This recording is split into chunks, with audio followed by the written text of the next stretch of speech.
Good morning po mga ka-farmers. Dito tayo ngayon sa project ni Dong Henry at ang kanyang kapatid. Lakatan Farm din.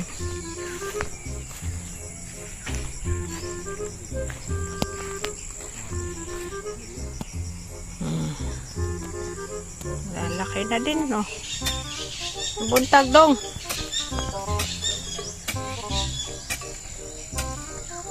Oy! Sama na. Ay!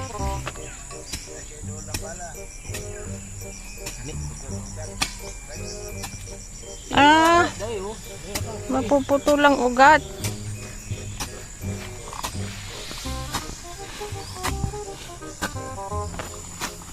Ganda ng tubo, ano? Yan, no? Kung ganyan lang sa San Felipe. Ganda, oh. Green na green pa yung kanyang palpak lang. Init man.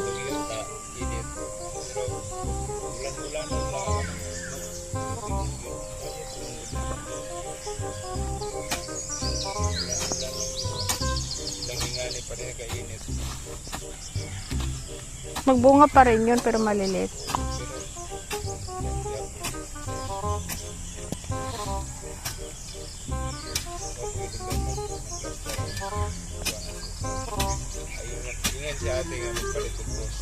Ha? Malaki yung malaki daw. Huwag lang masyado malaki yun. Ang katama-tama lang doon sa grupo. Hinay mo ko ang presyon ko. Ako ang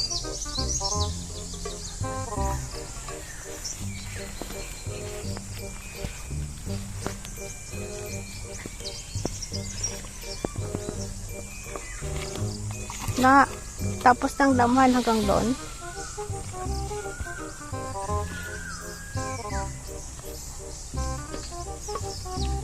shout out guys. Hello vlogs. Welcome to my guys. So ito po yung sagingan ni Dudong. Dudong gamay, Dudong dako, Dudong bata pa, Dudong matanda.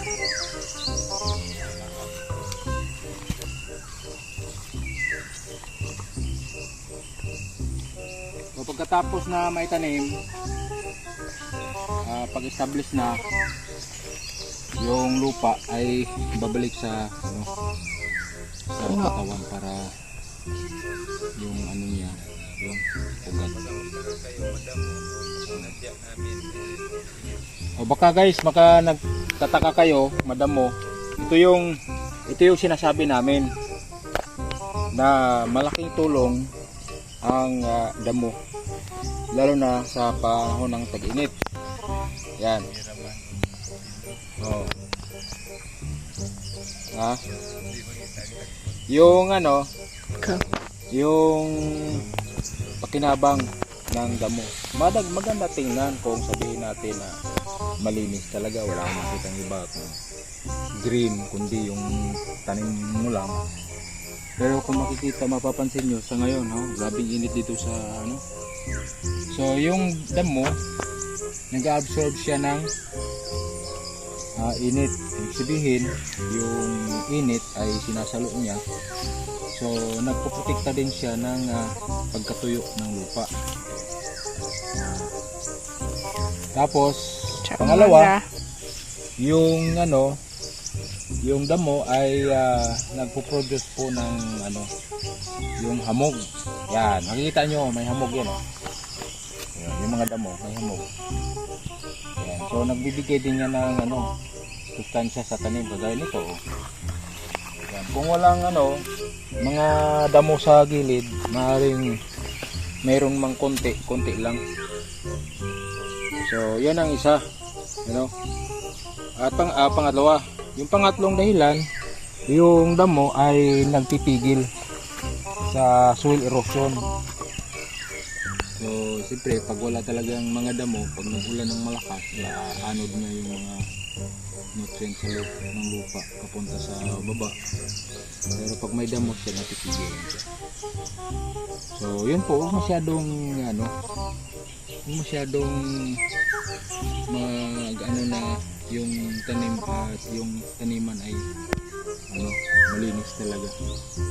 Malinis so magandang tingnan, pero pagdating sa ibang mga pangailangan. So yun po. God bless. Pipigilan yung dahon yung bed mo. Hulog na. Ang problema lang, mabali yung tinatalian mo dahil nahihila sa bigat mo. Oh, yan oh. Grabe si Ate Merlin, no? Nagpunta lang dito para magduyan pala. Yan, grabe. Hayang buhay. Pero grabing pagod yan, guys. Kaya kahapon walang pahingahin mga galing ni Gaspil. Pahinga lang si Pupot. Sakit ang kwet ko. Pahinga man, nakaupo kay. Kaya hayang buhay. Oh, yun ang marinig mo dito, mga huni ng ibon. Yan. Huni ng unggoy. Ay, mga unggoy dahil.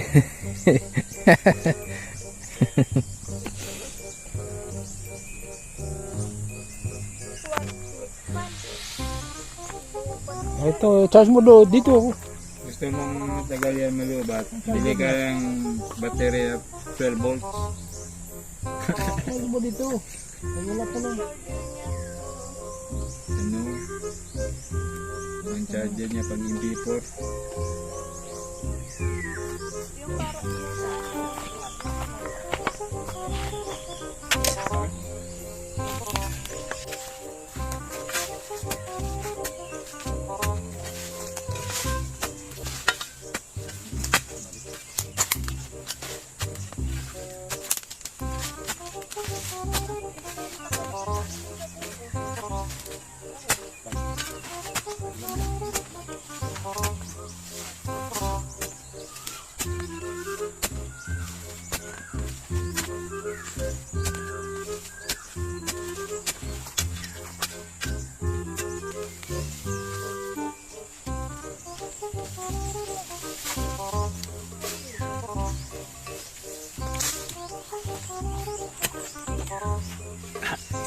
Isa ka punuan, isa ka pan.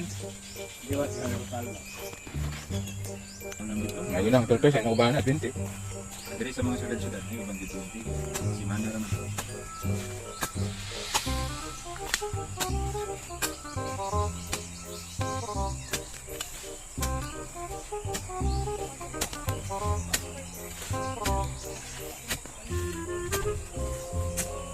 Confirm na, creative na. Ano naman to?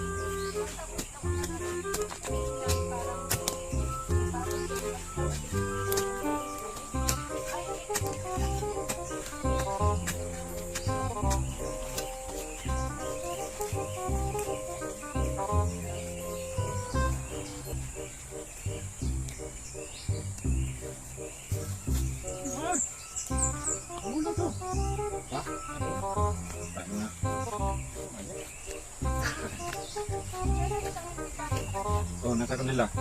Nasa bahay isa.